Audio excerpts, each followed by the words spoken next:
বাবা, ডেকেছিলে? হ্যাঁ, শুনলাম দামোহানির হাটে নাকি বড় বড় খয়রা মাছ পাওয়া যাচ্ছে। তা আমাদের এখানে তো একদম ছোট ছোট পাওয়া যায়। তা তুমি যাও, গিয়ে একটু বড় বড় দেখে খয়রা মাছ নিয়ে আসো। ও দাদু, আমিও যাব মামার সাথে। ওখানে নাকি সার্কাস হচ্ছে, আমি শুনেছি। আমি দেখব সার্কাস। ঠিক আছে, দাদু ভাই যখন বলছে তাহলে ওকেও নিয়ে যাও সঙ্গে। আমি না হয় বেশি করে টাকা দিয়ে দেবো। কি মজা, কি মজা, আমি সার্কাস দেখব।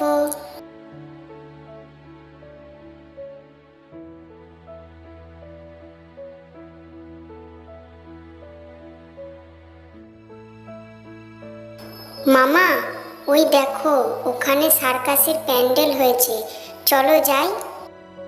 দাঁড়া দাঁড়া, আগে মাছটা নিয়ে নি, তারপর সার্কাসে যাবি। তাড়াতাড়ি চলো মামা, শুরু হয়ে গেছে। আরে না রে বাবা, দেখলি না মাইকে বললো শুরু হবে, চ। আমি হলাম প্রফেসর বঙ্কারাম হাঁটি।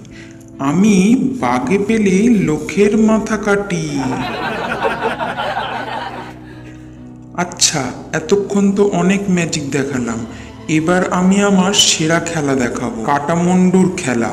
কাটামন্ডুর গলায় দেখবেন রক্তচাপ চাপ। খোকা খুকুরা, ভয় পেলে চোখ বুজে থেকো। ভয় পেয়ে কান্নাকাটি করলেই খেলা পণ্ড হয়ে যাবে। তাহলে কাটামন্ডুর খেলা শুরু করি। 1, 2, 3।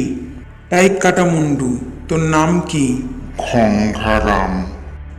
ভালো করে বল। বললুম তো, খংঘারাম। গলা কাটা তো, তাই বোঝা যাচ্ছে না। ওর নাম গঙ্গারাম। আচ্ছা বাবা গঙ্গারাম, তোর বাড়ি কোথায়? কাটিহার।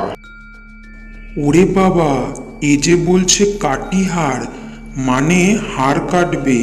এই গঙ্গারাম, ঠিক করে বল। কাটিহার, কাটিহার। কাটিহার? বিহারের কাটিহার আছে না, সেই কাটিহার? তা বাবা কাটিহারের গঙ্গারাম, তোর মুন্ডু কাটলো কে? বঙ্কারাম। ওরে বাবা, বঙ্কারাম বলছে যে, আমি তো বঙ্কারাম। এক্ষুনি আমাকে পুলিশে ধরবে। ওরে, তোরা কাটামুন্ডুকে নিয়ে গিয়ে লুকিয়ে রাখ।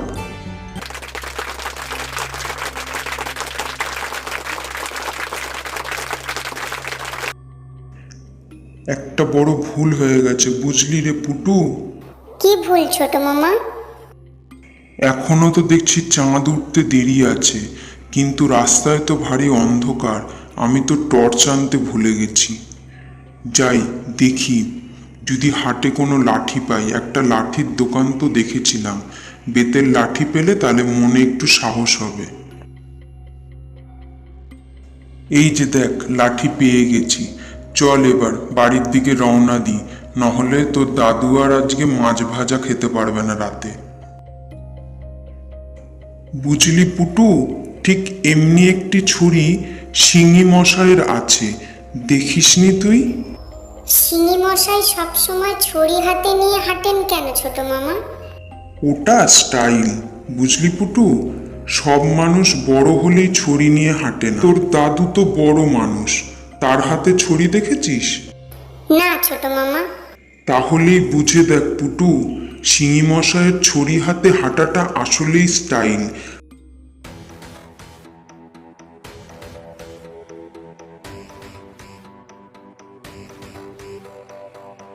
ছোট মামা, এত জোরে হাঁটছো কেন? আমি কি জোরে হাঁটছি রে পুটু? ছড়িটা আমাকে হাঁটাচ্ছে, মানে ছড়িটা টেনে নিয়ে যাচ্ছে আমাকে। এই এই ছড়ি, আস্তে আস্তে। ছোট মামা, ও ছোট মামা, আমি দৌড়াতে পারছি না। ওরে পুটু, ছড়িটা সর্বনাশ। এই এই বেটার ছেলে, রাস্তা ছেড়ে এদিকে কোথায় নিয়ে যাচ্ছিস? পুটু, পুটু, আমাকে ছড়িটা ধান ক্ষেতের আলে টেনে নিয়ে যাচ্ছে রে। ছোট মামা, ছড়িটা ফেলে দিচ্ছ না কেন? এক্ষুনি ছড়িটা ফেলে দাও। ওরে পুটু, ছড়িটার হাতল থেকে হাত ছাড়াতে পারছি না যে। ছোট মামা, গঙ্গারামের কাটামুন্ডুকে ডাকো। ওরে গঙ্গারাম, গঙ্গারাম, তোর কাটা মুন্ডুটা নিয়ে আয় তো। ছড়ি বেটার ছেলের মুন্ডু কেটে তোর মতো করে ফেলবি। গঙ্গারাম, ওরে কাটিহারের গঙ্গারাম, শিগগিরই আয় রে। কেমন জব্দ, হ্যাঁ? গঙ্গারামের কাটামুন্ডুকে ডাকতে ছড়িটা আমার হাত থেকে খসে ডিগবাজি খেতে খেতে পালিয়ে গেল। ও কি সর্বনাশে ছড়ির পাল্লায় পড়েছিলাম রে পুটু। ভাগ্যিস তুই বুদ্ধি করে গঙ্গারামের কাটামুন্ডুর কথা মনে করিয়ে দিয়েছিলিস। ছোট মামা, কিন্তু গঙ্গারামের কাটা মুন্ডুকে ছড়ির ভূত এত ভয় পেল কেন? বুঝতে পারিনি রে পুটু। ছড়ির ভূত নিশ্চয়ই ম্যাজিকের তাঁবুতে গঙ্গারামের কাটামুন্ডু দেখছিল। ছড়িটা অমন করে তোমাকে টেনে নিয়ে যাচ্ছিল কেন? সেটাই তো বুঝতে পারছি না রে পুটু। ভূত কি ছুরি হতে পারে? আমার মনে হচ্ছে ওটা কোনো ভুতুরের ছুরি। বুঝলি, ছড়িওয়ালা কোনো মরা মানুষের ছড়ি সস্তায় কিনে আমাকে বেচেছিল। ওই দেখ, দেখতে পাচ্ছিস? ছড়ি বেটার ছেলে আমাদের আগে আগে খুটখুট শব্দ করে হেঁটে চলেছে। ছোট মামা, ছড়ি হাঁটছে না, ভূত ছড়ি নিয়ে হাঁটছে। আয় তো পুটু, দেখি বেটার ছেলেকে, এখনো এত সাহস।